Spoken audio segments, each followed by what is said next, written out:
नमस्कार। प्रस्तुत है मुंशी प्रेमचंद जी द्वारा लिखी हुई एक कहानी स्वामिनी। एक अनुरोध, अगर आपने अब तक मेरा चैनल नहीं सब्सक्राइब किया है तो इसे प्लीज़ सब्सक्राइब कर लें और हाँ, साथ ही साथ बेल आइकन भी प्रेस करें। शिवदास ने भंडारे की कुंजी अपनी बहू राम प्यारी के सामने फेंक कर अपनी बूढ़ी आंखों में आंसू भरकर कहा, बहू, आज से गृहस्थी की देखभाल तुम्हारे ऊपर है। मेरा सुख भगवान से नहीं देखा गया, नहीं तो क्या जवान बेटे को यूं छीन लेते। उसका काम करने वाला कोई तो चाहिए। एक हल तोड़ दूं तो गुजारा न होगा। मेरे ही कुकर्म से भगवान का यह कोप आया है और मैं ही उसे अपने माथे लूंगा।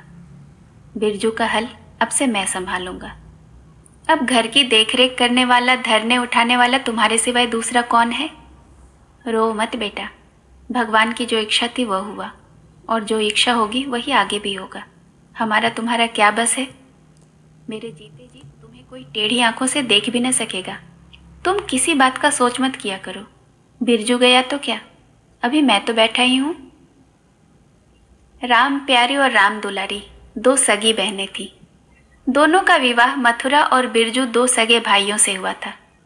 दोनों बहनें नैहर की तरह ससुराल में भी प्रेम और आनंद से रहती थीं। शिवदास को पेंशन मिली।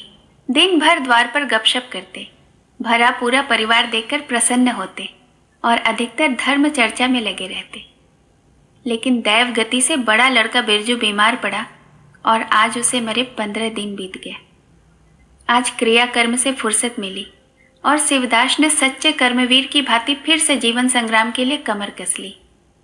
मन में उसे चाहे कितना ही दुख हुआ हो, उसे किसी ने रोते नहीं देखा।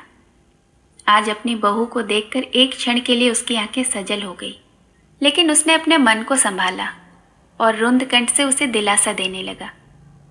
कदाचित उसने सोचा था कि घर की स्वामिनी बनाकर विधवा के आंसू पूछ जाएंगे। कम से कम उसे इतना कठिन परिश्रम न करना पड़ेगा। इसीलिए उसने भंडारे की कुंजी बहू के सामने फेंक दी थी। वैधव्य की व्यथा को स्वामित्व के गर्व से दबा देना चाहता था। राम प्यारी ने पुलकित कंठ से कहा, यह कैसे हो सकता है दादा कि तुम मेहनत मजदूरी करो और मैं मालकिन बनकर बैठी रहूं? काम धंधे में लगी रहूंगी तो मेरा मन बदला रहेगा। बैठे बैठे तो रोने की सिवाय कुछ न होगा।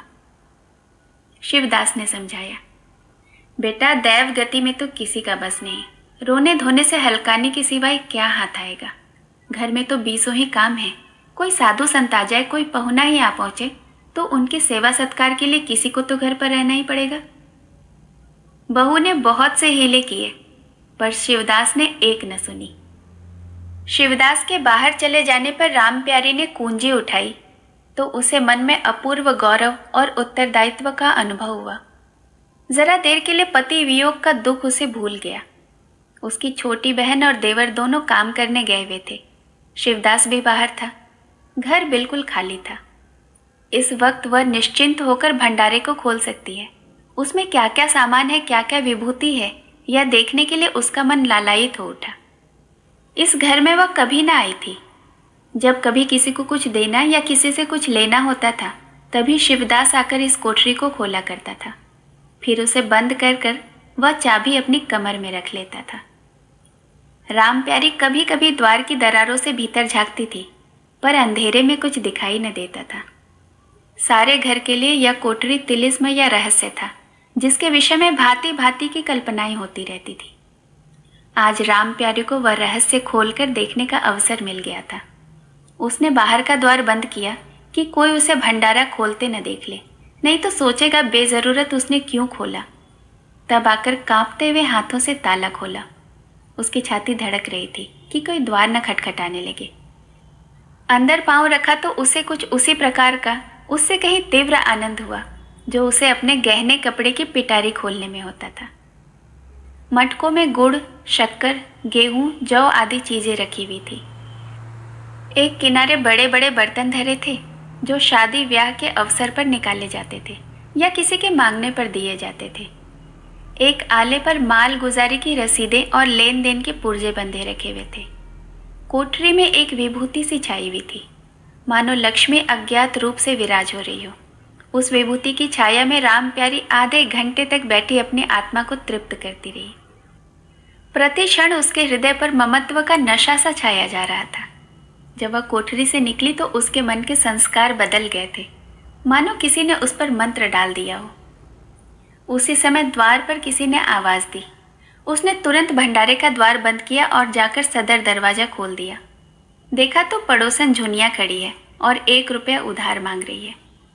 राम प्यारी ने रुखाई से कहा, अभी तो 1 पैसा भी नहीं है जीजी, क्रियाकर्म में सब खर्च हो गया। झुनिया चकरा गई।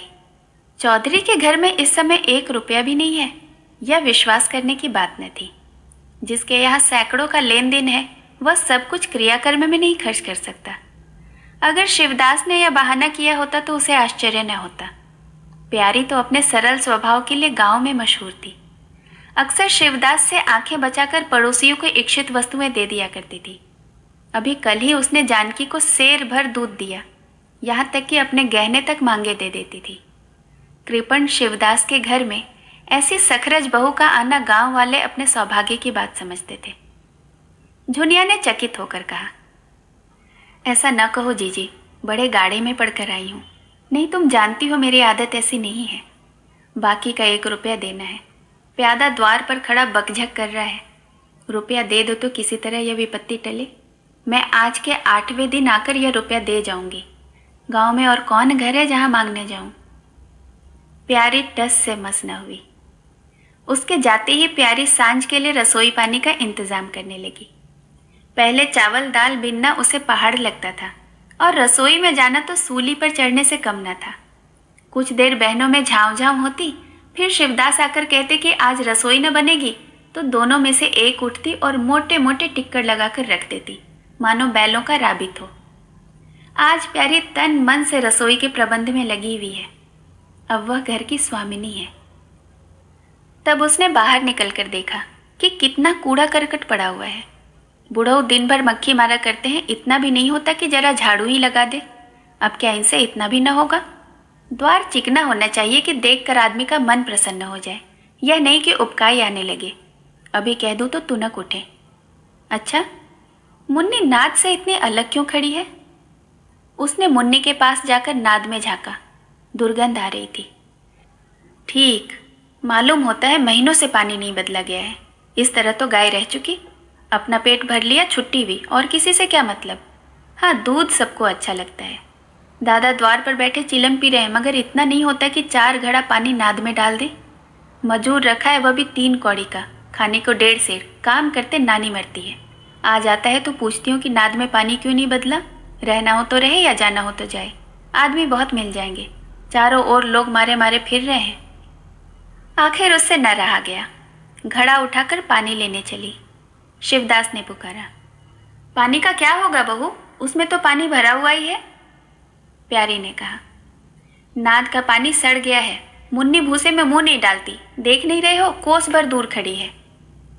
शिवदास मार्मिक भाव से मुस्कुराए और आकर बहू के हाथ से घड़ा ले लिया। कई महीने बीत गए। प्यारी के अधिकार में आते ही उस घर में जैसे वसंत आ गया। भीतर बाहर जहां देखिए किसी निपुण प्रबंधक के हस्त कौशल, सुविचार और सुरुचि के चिन्ह दिखाई देते थे। प्यारी ने गृह यंत्र की ऐसी चाबी कस दी थी कि सभी पुर्जे ठीक ठाक चलने लगे थे। भोजन पहले से अच्छा मिलता था और समय पर मिलता था। दूध ज़्यादा होता था, घी ज़्यादा होता था और काम भी ज़्यादा होता था। प्यारी न खुद विश्राम लेती, न दूसरों को विश्राम लेने देती। घर में ऐसी बरकत आ गई कि जो चीज़ मांगो घर में से ही निकल आती थी। आदमी से लेकर जानवर तक सभी स्वस्थ दिखाई देते हैं।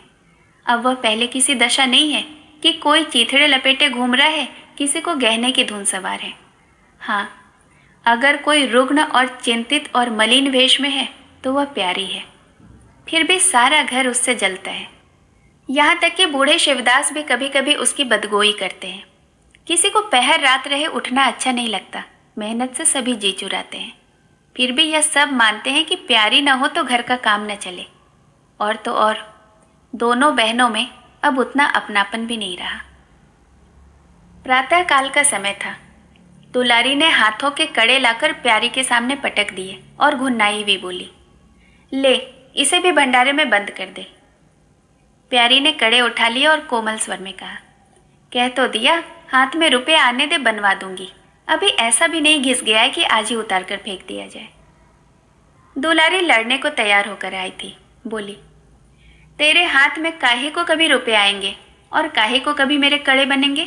जोड़ जोड़ कर रखने में तुझे मजा आता है ना? प्यारी ने हंसकर कहा, जोड़ जोड़ कर रखती हूँ तो तेरे लिए ही। मेरा कौन बैठा है कि मैं सबसे ज्यादा खा पहन लेती हूँ? मेरा आनंद तो कब का टूट पड़ा है। दुलारी, तुम न खाओ न पहनो, जस तो पाती हो। यहाँ खाने पहनने के सिवाय और है ही क्या?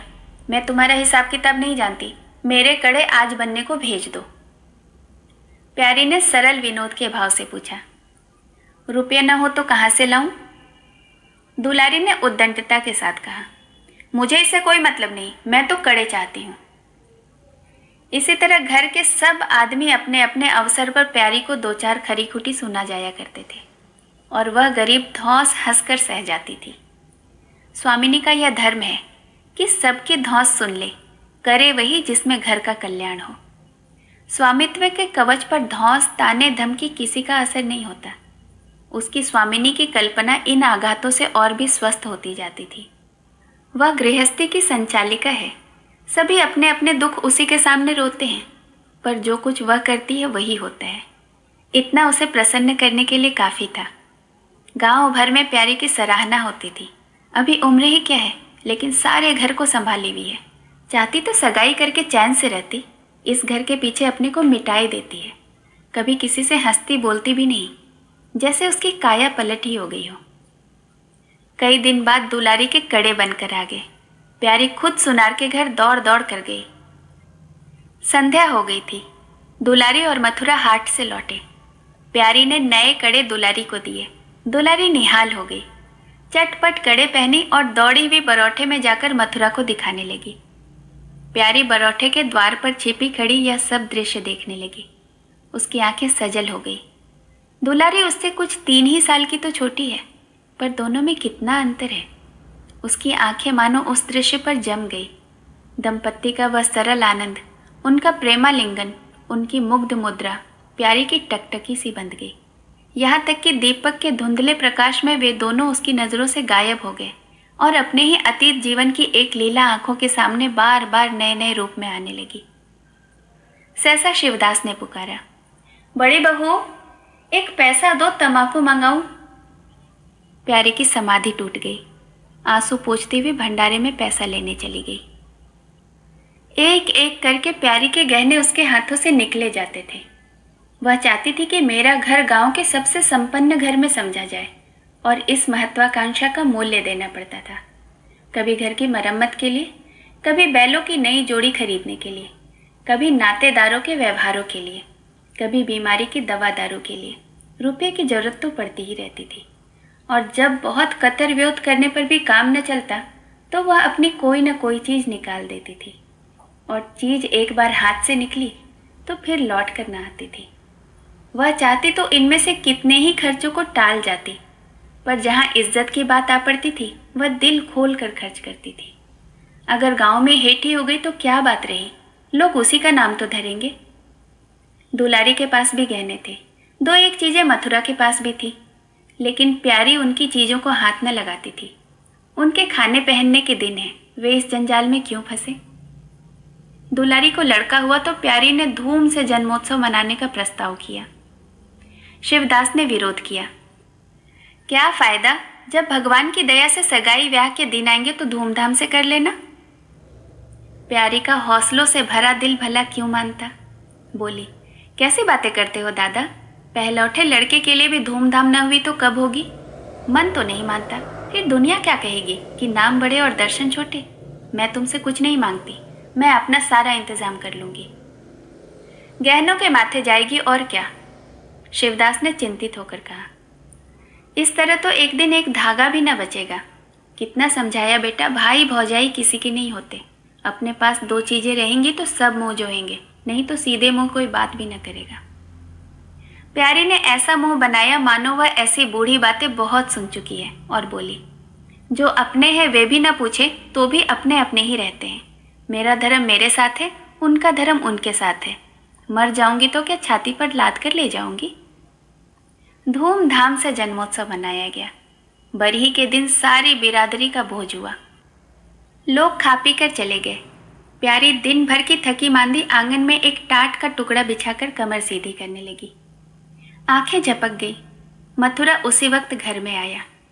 नवजात पुत्र को देखने के लिए उसका चित्त व्याकुल हो रहा था। दुलारी सौर गृह से निकल चुकी थी। गर्भावस्था में उसकी देह क्षीण हो गई थी, मुंह भी उतर गया था, पर आज स्वस्थता की लालिमा मुंह पर छाई हुई थी। सौर के संयम और पौष्टिक भोजन ने देह को चिकना कर दिया था।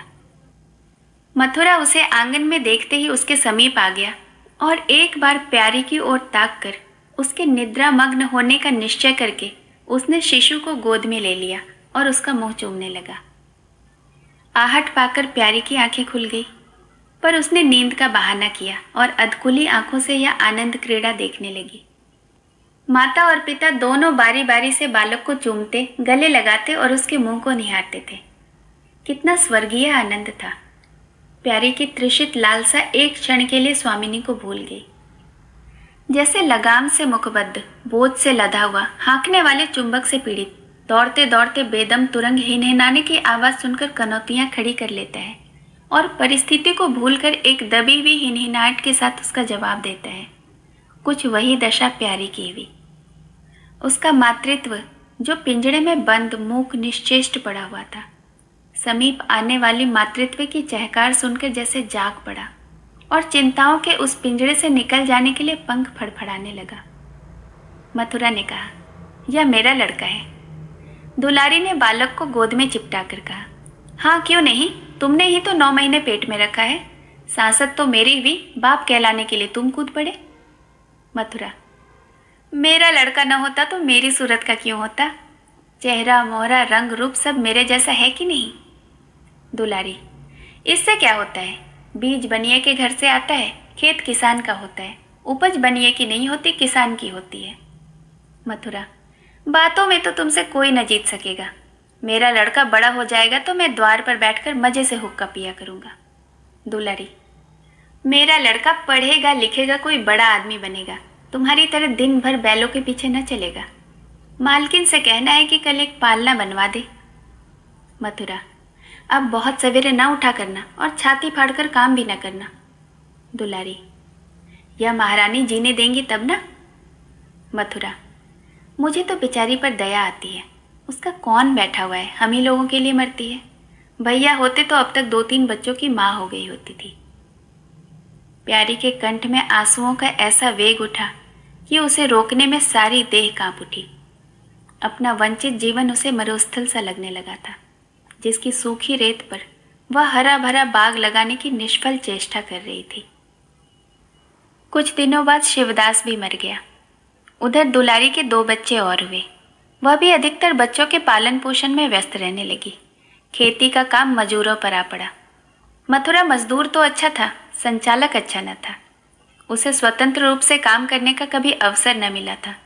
खुद पहले भाई की निगरानी में काम करता रहता था, बाद में बाप की निगरानी में काम करने लगा। खेती का तार भी न जानता था। वही मजूर उसके यहाँ टिकते थे जो मेहनत नहीं खुशामद करने में कुशल होते थे।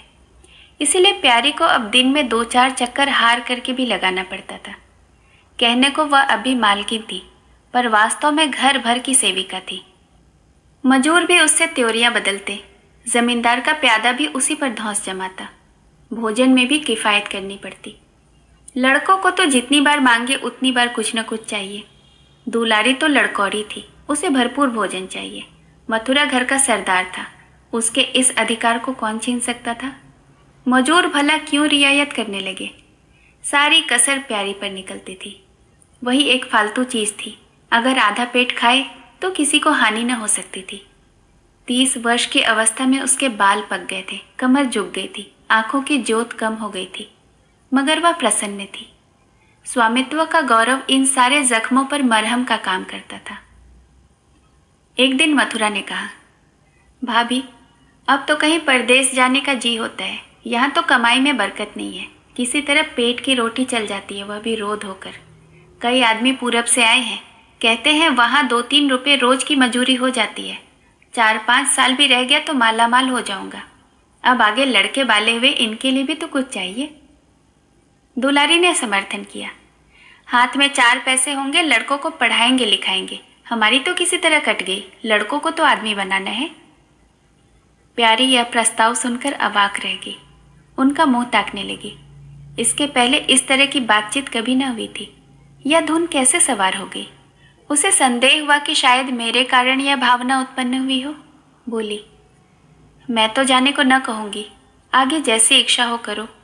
लड़कों को पढ़ाने लिखाने के लिए यहाँ भी तो मदरसा है। फिर क्या नित्य यही दिन बने रहेंगे? 2-3 साल की खेती बन गई तो सब कुछ हो जाएगा। मथुरा, इतने दिन खेती करते हो गए, जब अब तक न बनी तो अब क्या बन जाएगी? इस तरह एक दिन चले जाएंगे, मन का मन ही में रह जाएगा। अब फिर पौरुख भी तो थक रहा है, यह खेती कौन संभालेगा? लड़कों को चक्की में जोतकर उनकी जिंदगी नहीं खराब करना चाहता। प्यारी ने आंखों में आंसू लाकर कहा, भैया अगर मेरी तरफ से कोई बात हो गई हो तो अपना घर अपने हाथ में ले लो, मुझे एक टुकड़ा दे देना, मैं पड़ी रहूंगी।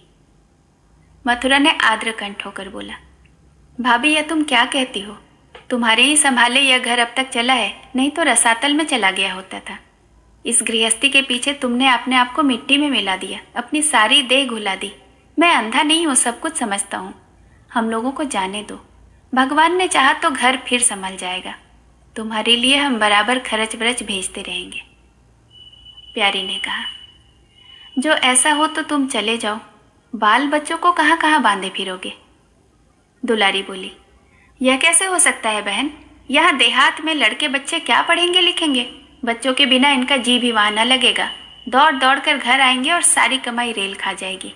परदेश में अकेले जितना खर्चा होगा उतने में सारा घर आराम से रहेगा। प्यारी बोली, तो मैं यहाँ रहकर क्या करूँगी? मुझे भी लेते चलो। दुलारी उसे साथ ले जाने को तैयार न थी। कुछ दिन जीवन का आनंद उठाना चाहती थी। अगर परदेश में भी यह बंधन रहा तो जाने से क्या फायदा? बोली, बहन तुम चलती तो क्या बात थी, लेकिन फिर यहाँ का कारोबार तो चौपट हो जाएगा। तुम तो कुछ न कुछ देखभाल करती ही रहोगी। प्रस्थान की तिथि के एक दिन पहले ही राम प्यारी ने रात भर जागकर हलवा और पूरियां पकाई। जब से इस घर में आई, कभी एक दिन के लिए भी अकेले रहने का अवसर नहीं आया। दोनों बहनें सदा साथ रहीं। आज उस भयंकर अवसर को सामने आते देखकर प्यारी का दिल बैठा जाता था। वह देखती थी मथुरा प्रसन्न है, बाल वृंद यात्रा के आनंद में खाना पीना तक भूले हुए हैं, तो उसके जी में आता कि वह भी इसी भांति निर्द्वंद रहे, मोह और ममता को पैरों से कुचल डाले। किंतु वह ममता जिस ख्याल को खा खा कर पली थी, उसे अपने सामने से हटाए जाते देख क्षुब्ध होते न रुकती थी। दुलारी तो इस तरह निश्चिंत होकर बैठी थी मानो कोई मेला देखने जा रही हो। नई नई चीजों को देखने, नई दुनिया में विचरने की उत्सुकता ने उसे क्रिया शून्य सा कर दिया था। प्यारी के सिरे सारे प्रबंध का भार था।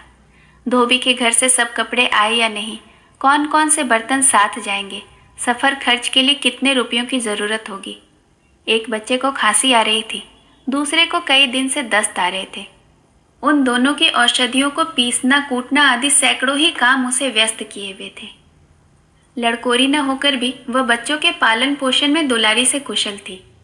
देखो, बच्चों को बहुत मारना पीटना मत, मारने से बच्चे जिद्दी हो जाया करते हैं। बच्चों के साथ आदमी को बच्चा बन जाना पड़ता है। जो तुम चाहो कि तुम आराम से पड़े रहो और बच्चे चुपचाप बैठे रहें, हाथ पैर न हिलाएं, तो यह नहीं हो सकता। बच्चे तो स्वभाव से चंचल होते हैं, उन्हें किसी न किसी तरह काम में फंसाए रखो। ढेले का खिलौना 1000 घुड़कियों से बढ़कर होता है।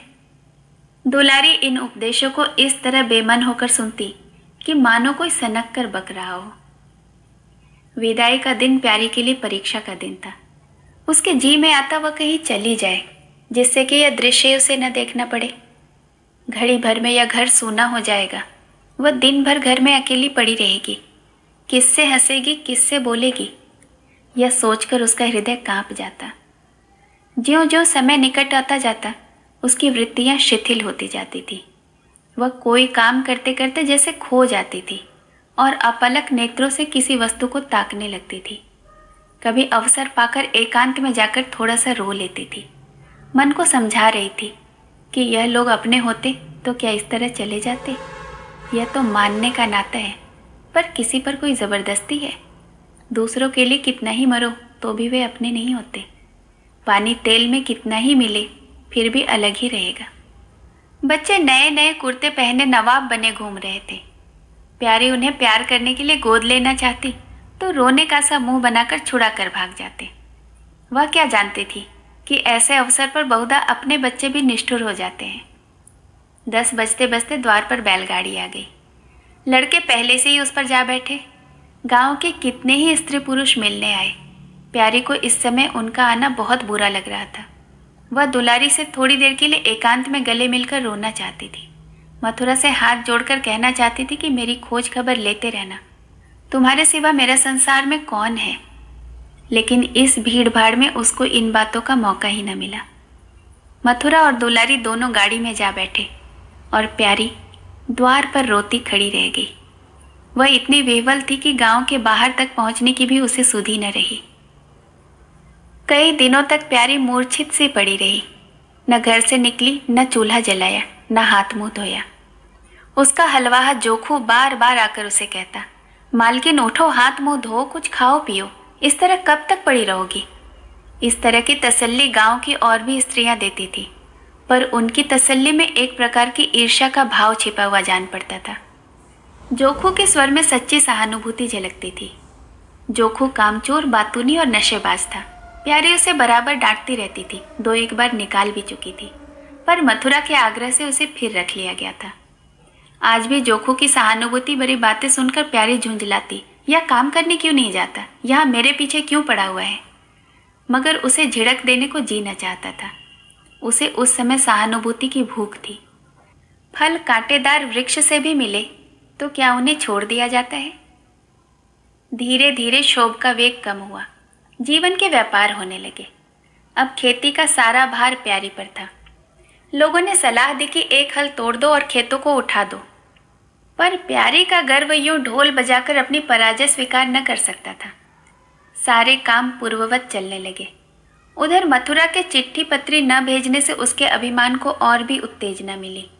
वह समझता है मैं उसके आश्रय बैठी हुई हूँ, उसके चिट्ठी भेजने से मुझे कोई निधि मिल जाती है। उसे अगर मेरी चिंता नहीं है तो मैं कब उसकी परवाह करती हूँ। घर में तो अब कोई विशेष काम नहीं रहा। प्यारी सारे दिन खेती बाड़ी के कामों में लगी रहती। खरबूजे बोए थे, वह खूब फले और खूब बिके। पहले सारा दूध घर में खर्च हो जाता था, अब बिकने लगा। प्यारी की मनोवृत्तियों में भी एक विचित्र परिवर्तन आ गया था। अब वह साफ कपड़े पहनती, मांग चोटी की ओर से भी उतनी उदासीन न रहती थी। आभूषणों में भी रुचि हुई। रुपये हाथ में आते ही उसने अपने गिरवी रखे हुए गहने छुड़वाए और भोजन भी संयम से करने लगी। सागर पहले खेतों को सींचकर खुद खाली हो जाता था, अब निकास की नलियां बंद हो गई थी। सागर में पानी जमा होने लगा और उसमें हल्की हल्की लहरें भी थी। खिले हुए कमल के फूल भी थे। एक दिन जोखू हार से लौटा तो अंधेरा हो गया था। प्यारी ने पूछा, अब तक वहां क्या करता रहा। जोखू ने कहा, 4 क्यारियां बच रही थी, मैंने सोचा 10 मोट खींच दूं, कल का झंझट कौन रखे। जोखू अब कुछ दिनों से काम में मन लगाने लगा था। जब तक मालिक उसके सिर पर सवार रहते थे वह हील बहाने किया करता था। अब सब कुछ उसके हाथों में था। प्यारी सारे दिन हार में थोड़ी ही रह सकती थी, इसलिए अब उसमें जिम्मेदारी आ गई थी। प्यारी ने लोटे में पानी रखते हुए कहा, अच्छा हाथ मुंह धो डालो, आदमी जान रखकर काम करता है, हाय हाय करने से कुछ नहीं होता। खेत आज न होते कल होते, क्या जल्दी थी। जोखू ने समझा प्यारी बिगड़ रही है। उसने तो अपनी समझ में कारगुजारी की थी और समझा था कि तारीफ होगी। यहाँ आलोचना हुई। चिढ़कर बोला, मालकिन दाएं बाएं दोनों ओर से चलती हो, जो बात नहीं समझती उसमें क्यों कूदती हो। कल के लिए तो ऊख के खेत पड़े सूख रहे हैं, आज बड़ी मुश्किल से कुआं खाली हुआ था। सवेरे मैं पहुंचता तो कोई न कोई आकर छेंक लेता, फिर अठवारे तक राह देखनी पड़ती, तब तक तो सारी ऊख विदा हो जाती। प्यारी उसकी सरलता पर हंसकर बोली, अरे तो मैं तुम्हें थोड़ी ही कुछ कह रही हूँ पागल। मैं तो कहती हूँ कि जान रखकर काम कर, कहीं बीमार पड़ गया तो लेने के देने पड़ जाएंगे। जोखू, कौन बीमार पड़ जाएगा। मैं 20 साल में कभी सिर तो दुखा नहीं, आगे की नहीं जानता, कहो रात भर काम कर सकता हूँ। प्यारी, मैं क्या जानूं, तुम्हें अंतरे दिन बैठे रहते थे और पूछा जाता था तो कहते थे कि ज्वर आ गया है, पेट में दर्द है। जोखू झेपता हुआ बोला, वह बातें जब थी जब मालिक लोग चाहते थे कि इसे पीस ही डालें। अब तो जानता हूँ कि सब मेरे ही मत्थे है। मैं न करूँगा तो सब चौपट हो जाएगा। प्यारी, मैं क्या देखभाल नहीं करती? जोखू, तुम बहुत करोगी 2 बेर चली जाओगी, सारे दिन थोड़ी ही बैठी रह सकती हो। प्यारी को उसके निष्कपट व्यवहार ने मुग्ध कर दिया। बोली, तो इतनी रात गए चूल्हा जलाओगे? कोई सगाई क्यों नहीं कर लेते? जोखू ने मुंह धोते हुए कहा, तुम भी खूब कहती हो मालकिन, अपने पेट भर का तो होता नहीं सगाई कर लूं। 1.25 सेर खाता हूँ 1 जून, पूरा 1.25 सेर। 2 जून के लिए 2 सेर चाहिए। प्यारी, अच्छा, आज मेरे रसोई में खाओ, देखो तो कितना खाते हो। जोखू ने पुलकित होकर कहा, नहीं मालकिन, तुम बनाते बनाते थक जाओगी। हाँ, आधा सेर के 2 रोटी बनाकर खिला दो तो खा लूँ। मैं तो यही करता हूँ, बस आटा सानकर 2 लिट बनाता हूँ और उपले पर सेक लेता हूँ। कभी मट्ठे से, कभी नमक से, कभी प्याज से खा लेता हूँ और आकर पड़ रहता हूँ। प्यारी, मैं तुम्हें आज फुलके खिलाऊंगी। जोखू, तब तो सारी रात खाते ही बीत जाएगी। प्यारी, बको मत, चटपट आकर बैठ जाओ। जोखू, जरा बैलों को सानी पानी देता हूं तो बैठूं। जोखू और प्यारी में ठनी हुई थी। प्यारी ने कहा, मैं कहती हूँ धान रोपने की कोई ज़रूरत नहीं।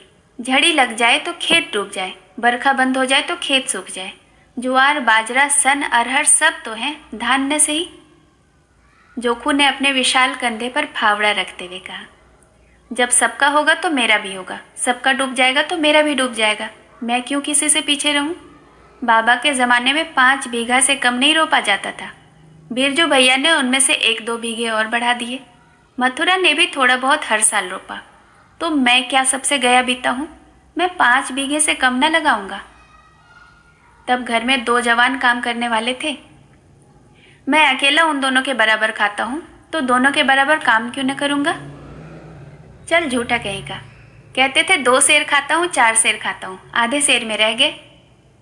एक दिन तौलो तब मालूम हो। तौला है बड़े खाने वाले। मैं कह देती हूँ, धान न रोपो, मजूर नहीं मिलेंगे, अकेले हलकान होना पड़ेगा। तुम्हारी बला से मैं ही हलकान होऊंगा ना, यह देह किस दिन काम आवेगी?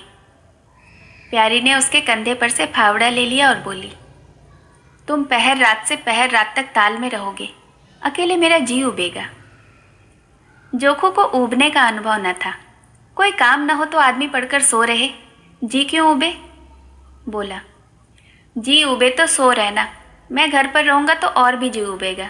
मैं खाली बैठता हूं तो बार बार खाने की सूझती है। बातों में देर हो रही है, बादल घिरे आते हैं। प्यारी ने कहा, अच्छा कल से जाना, आज बैठो। जोखू ने मानो बंधन में पड़कर कहा, अच्छा बैठ गया, कहो क्या कहती हो? प्यारी ने विनोद करते हुए पूछा, कहना क्या है? मैं तुमसे पूछती हूँ, अपनी सगाई क्यों नहीं कर लेते? अकेले मरती हूँ, तब 1 से 2 हो जाऊंगी। जोखू शर्माता हुआ बोला, तुमने फिर वही बात छेड़ दी मालकिन, किससे सगाई कर लूँ? ऐसी मेहरिया लेकर क्या करूँगा जो गहनों के लिए मेरी जान खाती रहे? प्यारी, यह तो तुमने बड़ी कड़ी शर्त लगा दी। ऐसी औरत कहाँ मिलेगी जो गहने भी न चाहे? जोखू, यह मैं थोड़े ही कहता हूँ कि गहने न चाहे, मेरी जान न खाया करे। तुमने तो कभी गहनों के लिए हठ न किया, बल्कि अपने सारे गहने दूसरों के ऊपर लगा दिए। प्यारी के कपोलों पर हल्का सा रंग आ गया। बोली, अच्छा और क्या चाहते हो? जोखू, मैं कहने लगूंगा तो बिगड़ जाओगी। प्यारी की आंखों में लज्जा की एक रेखा सी नजर आई। बोली, बिगड़ने की बात कहोगे तो जरूर बिगड़ूंगी। जोखू, तो मैं न कहूँगा। प्यारी ने उसे पीछे की ओर ढकेलते हुए कहा, कहोगे कैसे नहीं? मैं कहला के छोड़ूंगी। जोखू, मैं चाहता हूँ वह तुम्हारी तरह हो, ऐसे ही गंभीर हो, ऐसे ही बातचीत में चतुर हो, ऐसा ही अच्छा पकाती हो, ऐसे ही किफ़ायती हो, ऐसे ही हंसमुख हो। बस ऐसी औरत मिलेगी तो करूँगा, नहीं तो इसी तरह पड़ा रहूँगा। प्यारी का मुख लज्जा से आरक्त हो गया। उसने पीछे हटकर कहा, तुम बड़े नटखट हो, हंसी हंसी में सब कुछ कह गए। कहानी सुनने के लिए बहुत बहुत धन्यवाद।